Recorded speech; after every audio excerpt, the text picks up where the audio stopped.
Two quick housekeeping things, and then I'll turn it over to Mike to get some questions answered.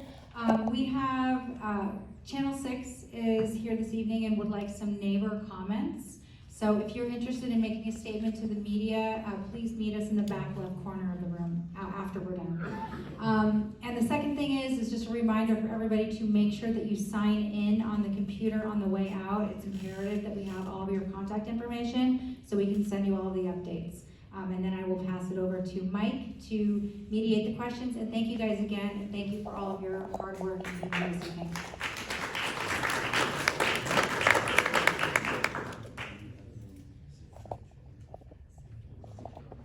All right, so this is where things get fancy in electronics land, and good thing I was in a touring rock band back in the day. We're gonna fire up microphone number 2. 3, 5, 40, check. Zip. We got them both. Okay. Last time we did this. You're good. Thank you, Daniel. Everyone, quick round for Daniel. He said no. Thank you again, Daniel, for all your hard work. We appreciate you big time. All right, I'm actually just going to grab my notebooks here in case I need to field anything that's got Daniel Intel nuggets, which mostly I've got committed to memory. Okay, so there's not as many people in here as there was last time, so whoever's got questions, let them rip. I'll do my best to answer, and collectively, those in the room with incremental knowledge we can help answer. Any questions thus far? No questions. Here we go. Thank you, sir.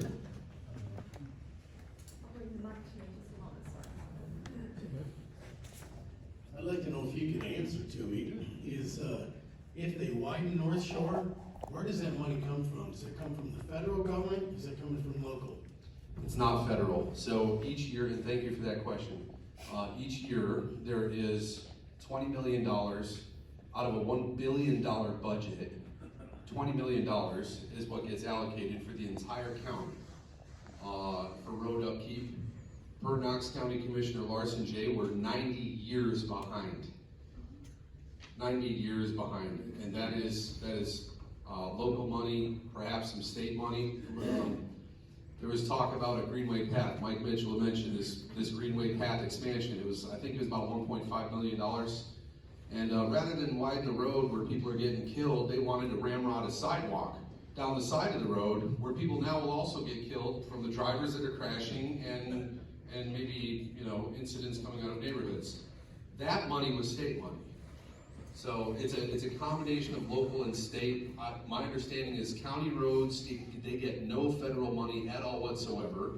And if you really, really, really peel the onion back, you will find that some roads in Knox County are being converted to TDOT.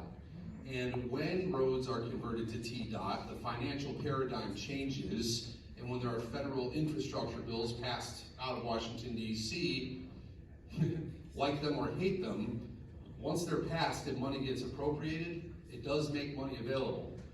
So the ones that have been converted to TDOT or ones that are slated to be converted to TDOT, it is more likely that those will have state funds at minimum and possibly federal funds. I have chatted and investigated with multiple commissioners to see if there's value in converting to TDOT. And they all just, we don't want to remove that asset. And it's like, how is this an asset? You know what I mean? It's a liability. It's a $90 million liability and all that. So the Northshore widening, for total clarity, they keep changing their messaging on that. So they talk about widening it by 2 feet on either side. But Director Snowden, and my hat is off to Director Jim Snowden, Engineering and Public Works, because that man is tasked with prioritizing this extremely limited amount of funds each year to go to the most desperate spots in need. So again, my hat's off to him. He was trying to explain to me that currently it averages 10 to 11 feet wide. The goal is to make the average 11 feet wide, and there'll be 2 feet of shoulder on either side. That might be gravel. I don't know that it's asphalt. No one's given us any details yet.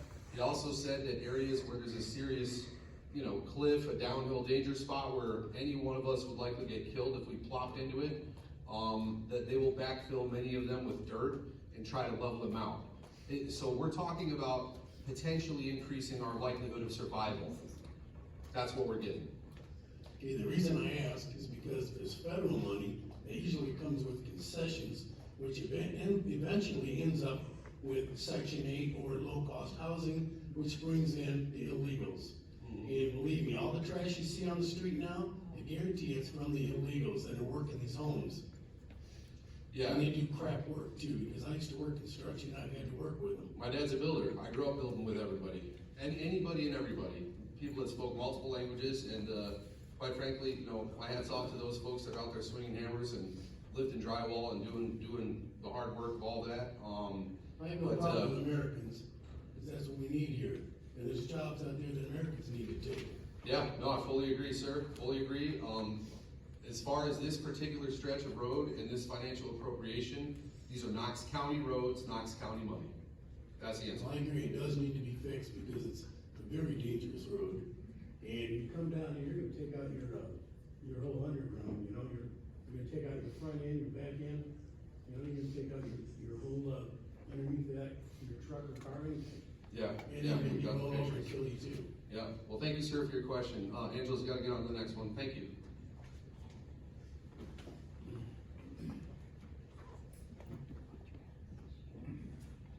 Hello, this just has to do with the closeout of comments. It seemed like to me that the time frame for closing comments to the commission was, on Choto was much longer. I wonder, are they trying to rush us down the road as soon as possible?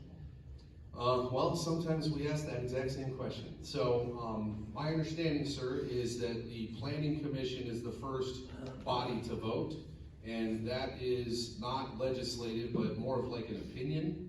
Okay, what's that? Advisory, thank you, Mike. What happens is, and actually Mike knew, we have 57 minutes left before they shut down the comments. Everyone blast your friends. So Mike has an excellent pulse check on the data there, but essentially the planning commission vote, that's where there's the public forum. Once they vote, I believe this one was three dwellings, units per acre, what have you. Then it goes to the Knox County Commissioners. But once that planning commission vote, again, different body than the Knox County Commissioners, it's basically a suggestion that the Knox County Commissioners, who all of us need to be calling and telling all of our friends to call and say, look, this is unacceptable. Safety first, you know, but yes, it seems like they are attempting to tamp down the people. We saw that last year. And it's funny because a lot of folks said, you know, you guys just didn't want low-income housing value. And it's like, no, we're just preaching the same thing. Safety, flooding, all these things that remain unaddressed. Like Mike said, it's unchanged since the 1970s. I can personally hear almost 20,000 car passes a day. Knox County, and I believe the city of Knoxville, have ordinances that openly acknowledge the detriment to mental health from noise pollution. You know what I mean? And it's just that the answers are nowhere. Their solution seems to be build, build, build, build, build. And so our mentality is safety first. That's it. Thank you for your question, sir. Is the information in the campaign handbook here on your Facebook site? That will be on the website, which was launched, neighborsofknoxville.org. All of this information will Yes, be there? and is also, sir, I appreciate you raising that question because just a friendly reminder, everyone's got to sign up. Anyone that's not signed up, all of that information, the call to action stuff, everything's all buttoned up. Thanks to Melissa Lively with America First PR. She'll get everybody copies of that digitally. There's copies, we have a whole big stack of them up here. I believe there's another big stack of them out there. And, neighborsofknoxville.org, all of the information, there'll be continual updates. So we ask that each of you go there every day. Go there every day because there can be more info. In fact, we're gonna be trying to pull incremental TDOT data, okay? We know that there was a 39% increase in car accidents in 2022.